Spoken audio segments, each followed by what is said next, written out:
You should have open at this point the Excel worksheet, and if you haven't, you might want to stop the video for a moment and download it because we'll be working with this and discussing it.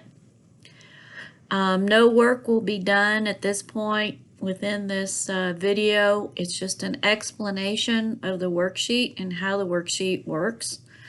At the left, you see there's the familiar work in the header where we have the name of the company, and then usually you have on the second line what it is. They have put it after that by a comma and say year-end worksheet. That would be the second line of a header typically. And then they have an as of date and they say December 31st, 2017. It really depends on what year you actually are using and what you've used for your work throughout. But we are saying this is the end of the year work, and the end of the year is December 31st. On the left-hand column, in column A, you see that we have an account number. These are the account numbers in the ledger. And then there are the titles on the accounts. The beginning balance is that 12/31/2016. It says post-closing trial balance, but this is actually should be the beginning balance that we had in all our ledger accounts. You notice that we aren't listing our subsidiary ledgers. We are only listing the main ledger balances.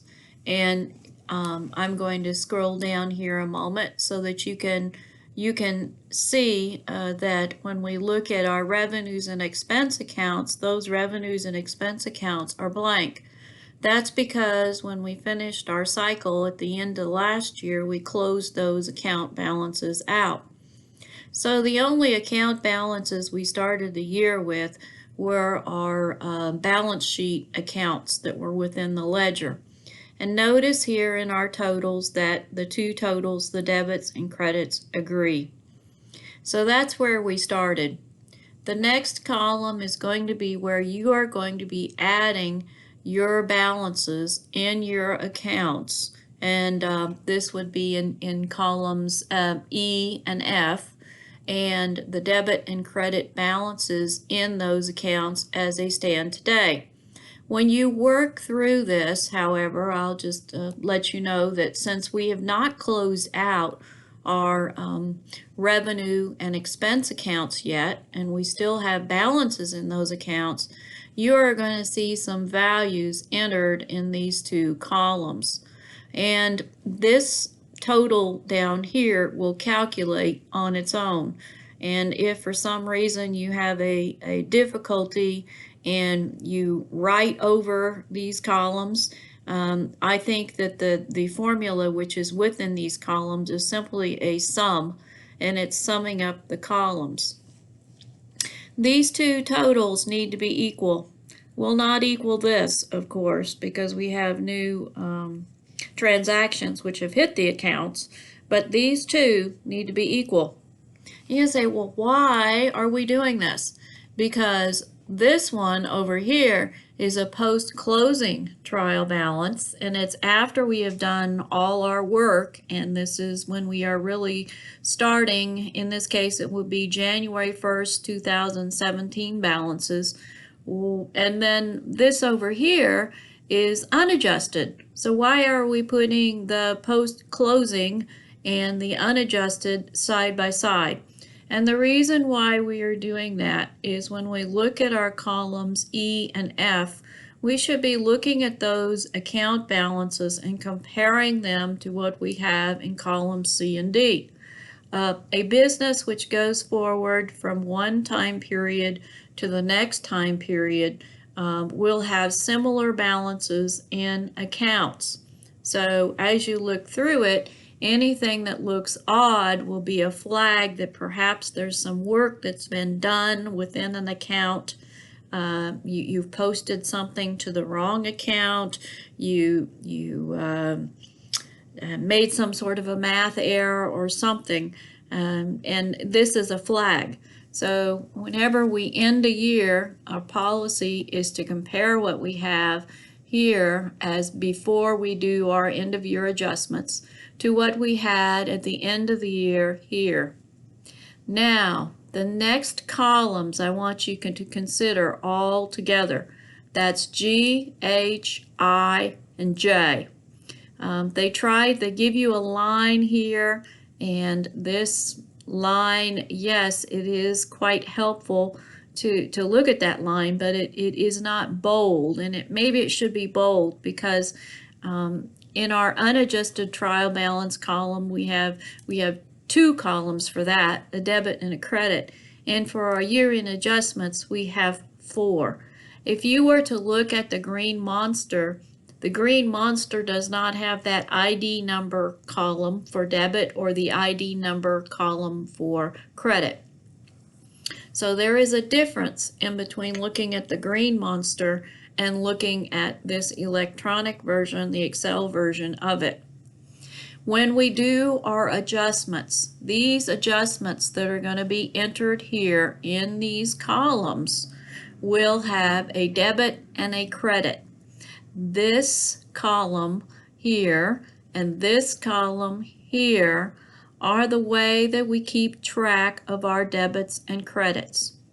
So if you were to look at your year-end adjustments, which we will be doing, you will notice that they are lettered, and the first letter, I believe, is A.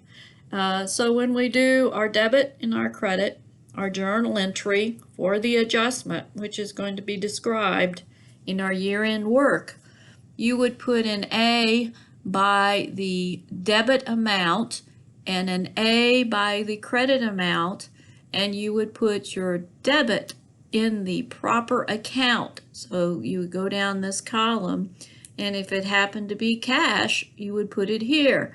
If your debit happened to be accumulated depreciation, which we know it wouldn't be, but you would put it here, and you would put the A beside it.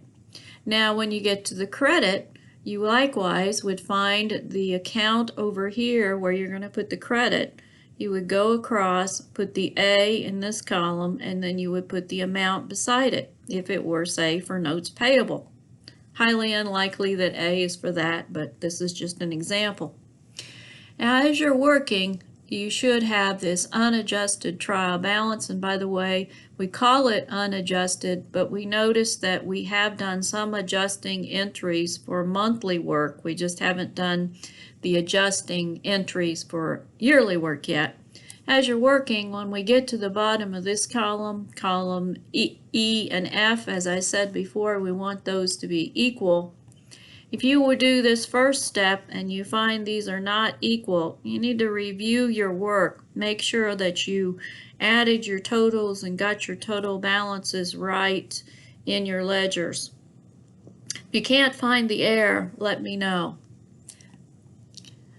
The year-end adjustments, as we work through those, it'll be easy for you to see that your debits and credits are not equal because you'll have those letters. So you'll go to A, you'll look at the debit amount for A, you'll go to the credit amount for A and look at it. And these two numbers should be equal in whichever accounts you're putting them in. They should be equal.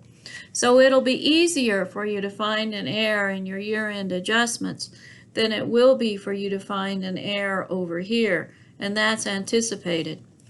As you go to the bottom, then your year-end adjustments column should be equal across here. These two should be equal.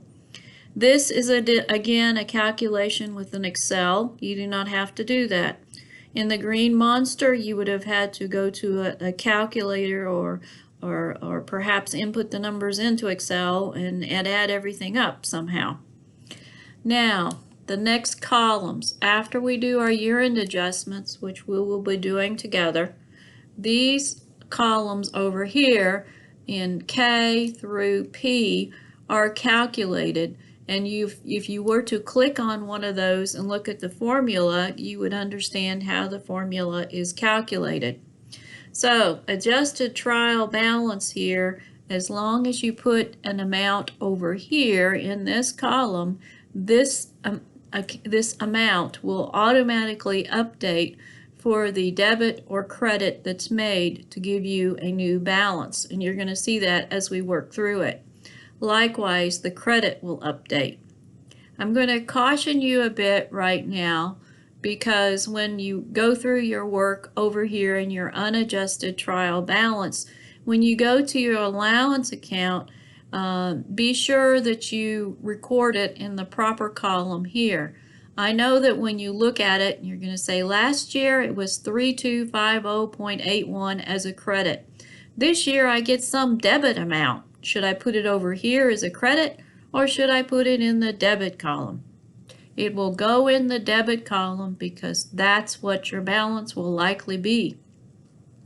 After you have done that and you have done your year-end adjustments, which include accruing for your estimated doubtful accounts for the year, when you do that and you do your entry in here, which will be a credit, this balance will automatically update and your balance will not be anymore a debit balance in the allowance account. This is going to correct itself by the time you get over here. So as we're doing the work, you're going to find a problem. You're going to think, well, my balance is not right here. I should not have a debit balance in the allowance. After you do these adjustments, it will be fine and it will be over here. Now, as long as you have done these columns right, they are equal. The debits and credits are equal here. The debits and credits are equal in these two, here and here. Then these two in K and L, the total at the bottom, should be also equal. And you should not have any difficulty there at all. Notice that you have balances showing up in your income statement accounts, and this should be true because you will have entered your amounts for revenues and expense for the unadjusted trial balance for those, and you will have your year-end adjustments, which will automatically post, so to speak, to your accounts so that you have the balances here. Now, after this is done, your adjusted trial balance will be completed, and you do not enter anything over here in M, N, O, or P because the balance sheet accounts, those accounts over here that show up in the balance sheet, will have been updated in here, and those totals will be automatically carried over here to the balance sheet. When you look at the income statement items likewise will be picked up over here from the columns, which are our adjusted trial balance columns. I should note and let you know that when you go across here to your retained earnings for the balance sheet to balance will need to include your income statement amount, your net income. This will occur. You do not need to do anything there. It will be taken care of. When you also complete this worksheet, at the very bottom, you are going to see this amount here for net income. That's calculated. You don't have to do anything. At the bottom over here, you see that there's additional worksheets. There's a balance sheet that's created. There is an income and retained earnings. There's cash flow, and there's a post-closing trial balance. These items here are automatically created. So when we look at this and you compare this to doing the work in the Green Monster, you see many different things.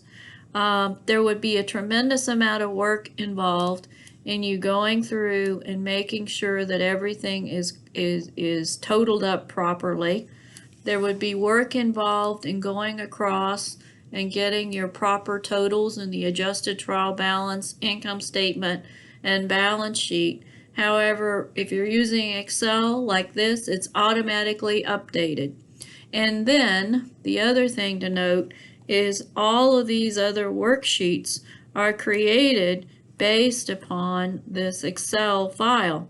If we were not using Excel, we were using the Green Monster, you would have to go in and you would have to manually create all of these.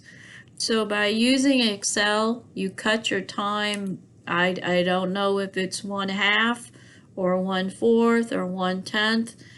Depends on whether there were errors in your calculations, but it tremendously reduces the amount of work that's involved. Now, these year-end adjustments after this worksheet is completed would normally be posted to your general journal. That is to say, you would go in your general journal and you would do journal entries. After you do the journal entries, what would you do? You would post them to your ledger accounts. And so after you did the journal entries, you posted to your ledger accounts. When you reviewed your ledger accounts, you would hope to have the same balances here on this worksheet as what you show in your ledger accounts. Now, I'm not going to ask you to do that because I believe you understand the concept, and it would be a lot of work for us to go through and look at all these year-end adjustments and then write them out in our general journal and then post them to the accounts. But I just want you to understand the role of the worksheet, because you would still be doing the work and posting these amounts to your accounts. Now, after you have done that, you would then create an income statement. And when you create your income statement, you hope that the income statement, which is based on your ledgers, would agree to what this income statement that's created here from this Excel worksheet. Likewise, your balance sheet. Your post-closing trial balance, which is created here from this work for December 31st, 2017, would also be the beginning one here for your next year's work. Now, we're not going to do that, of course. We are just working through 1 year of work. But I want you to understand that that is how this works. So the next year, you would start out with a worksheet, and in that worksheet, you would start out with whatever your totals are in this particular page, this particular worksheet of the file, and you would start with those in this column.